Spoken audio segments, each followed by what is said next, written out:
turn the guns in the community on the Nation of Islam. And if we started fighting each other, then they could bring the government forces in to round up Farrakhan and the Nation of Islam. It was all set. They had Oprah Winfrey and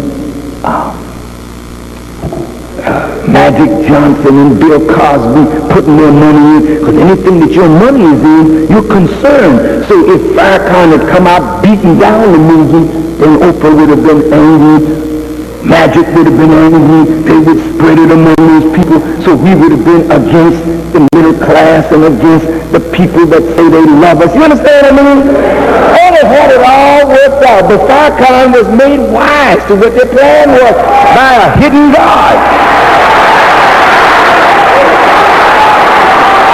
And Farrakhan told everybody in the nation, be quiet. I'm silencing the nation for 90 days. I don't want you out in the public saying nothing, and I'm not going out in the public saying nothing. But they wanted to raise Malcolm and kill him all over again. They're wicked. They wanted to raise Malcolm and then kill him. Kill Elijah Muhammad again, and above all, kick Farrakhan, because the people are beginning to listen to him. But when I didn't say nothing, I got a stack of invitations from television, from Australia, from Germany, from Italy, from, where else? All over Europe. Then I got all kind of offers in America. I have nothing to say. And everybody among us, we just went quiet and had nothing to say. You notice the nation obeyed. Nobody in the nation opened their mouth. And all of a sudden the movie went up. And then Home Alone 2 came.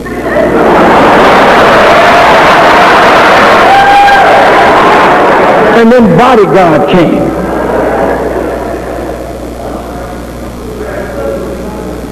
Then a Few Good Men came. Then Aladdin came. And all of a sudden they couldn't get their money out of the movie anymore. You saw it. And many of you were angry in one sense.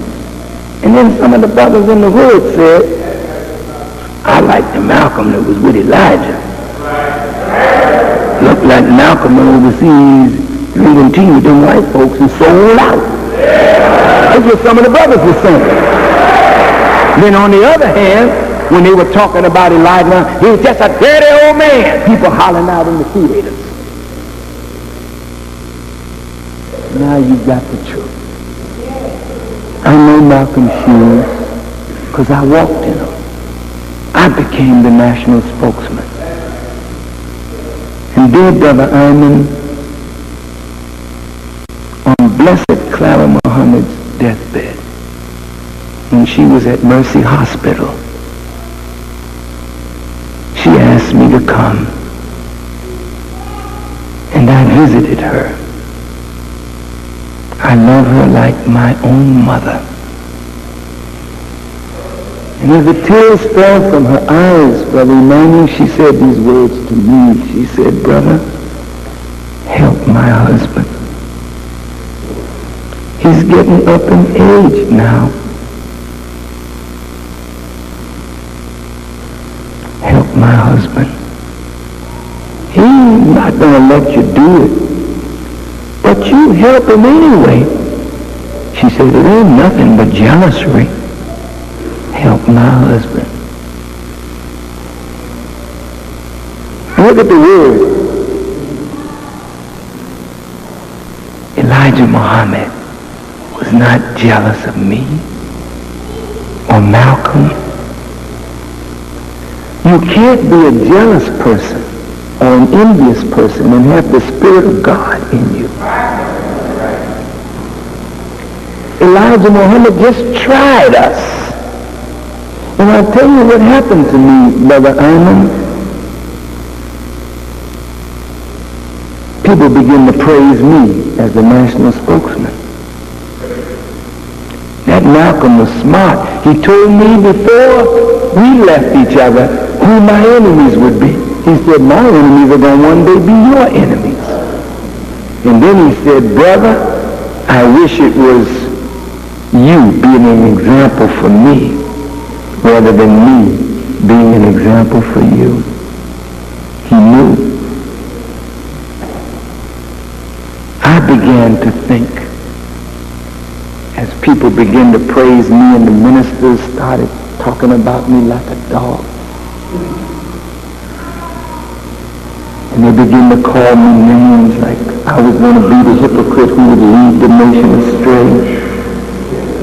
Imagine a man working for an organization and giving it everything, God sacrificing his wife and his children and every bit of money that I had. You know, I was 42 years old and never had a bank account. I never owned nothing. Everything was for the nation. And some of these people talking about I was a hypocrite, stealing money and all kind of crap like that.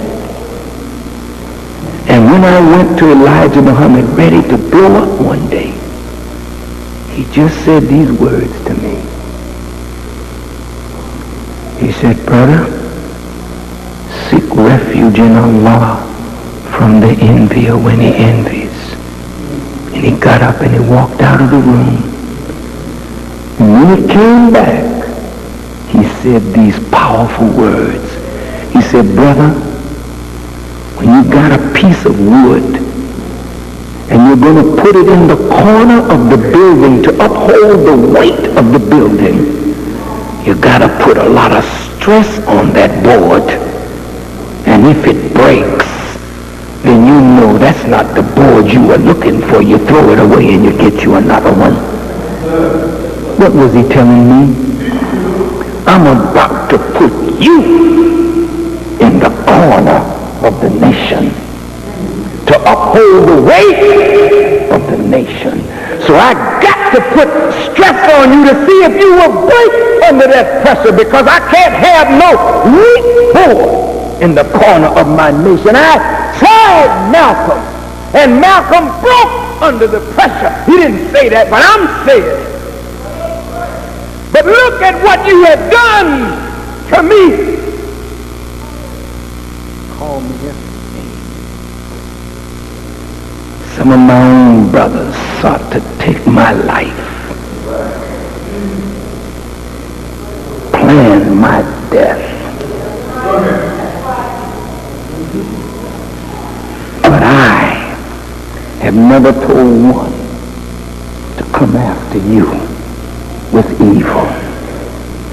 A man that you know very well, I won't call his name, robbed the nation, and we were poor of $25,000 because we were trying to get back the old home of the Honorable Elijah Muhammad and the mosque.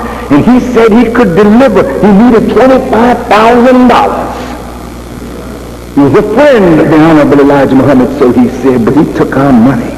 And the brothers were so angry they wanted to take his head. I said, leave him alone. I've been slandered by my own brothers. And I've been evil spoken of, but I keep on plugging. And you don't hear me on the radio condemning Imam Muhammad. You don't hear me on the radio speaking against those who speak against me. Let them say what they want. My work is clear. I'm a strong piece of board in the corner of the building, upholding the weight not of the tiny nation, but of 30 million or more black people in America. God has made me a better man for you than Malcolm X. I'm standing where Malcolm would have stood if he had the character to stand where I'm standing. I thank God for the Honorable Elijah Muhammad and the test that he gave me. And I say to all of you, stand firm behind the Honorable Elijah Muhammad and never again engage in slander, backbite. I could never willfully speak evil words against Malcolm because he said, I wish it was you. Being an example for me rather than me being an example for you. So God made my brother an example that I could walk better. So Malcolm died in reality that I might live. I thank Allah for his life. And I grieve over his death. But I promise my Allah that I'm going to continue in the path to make the crooked things straight and the rough places plain. May Allah bless all of you who love Malcolm and bless you to see that Malcolm made a mistake. And God, if it pleases him, will forgive him his mistake and grant him his place, because Malcolm is still doing more for the Honorable Elijah Muhammad dead than many of us are doing alive. He's still making his teaching known. May be perverted, but with the help of God, we'll come behind and straighten it out.